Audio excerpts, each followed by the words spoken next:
How to change a drive letter in Windows 11. This tutorial shows you how to reassign a drive letter using disk management in just a few steps.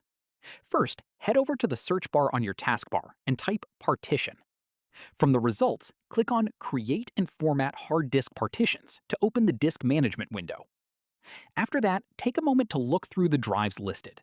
You'll see all your connected drives and partitions laid out with their current assigned letters. From there, find the specific drive you want to change the letter for. Once you've located it, right-click on that drive, and from the context menu, select Change Drive Letter and Paths. At this point, a small dialog box will pop up showing the current letter assigned to that drive. Go ahead and click the Change button inside that dialog. Following this, you'll see another window appear with a drop-down menu next to the Assign the following drive letter option. Click on that drop-down and scroll through the available letters. Windows will only show letters that aren't already in use, so pick whichever one works for you. Once you've selected your new letter, click OK to proceed. From here, Windows will show a warning letting you know that some programs relying on drive letters might not run correctly after the change.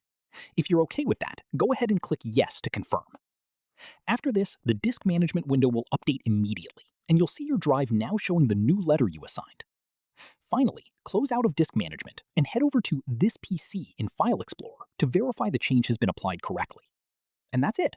If this guide helped you change a drive letter on Windows 11, give it a like, subscribe for more Windows tutorials, and hit the bell icon so you don't miss future uploads. See you in the next one.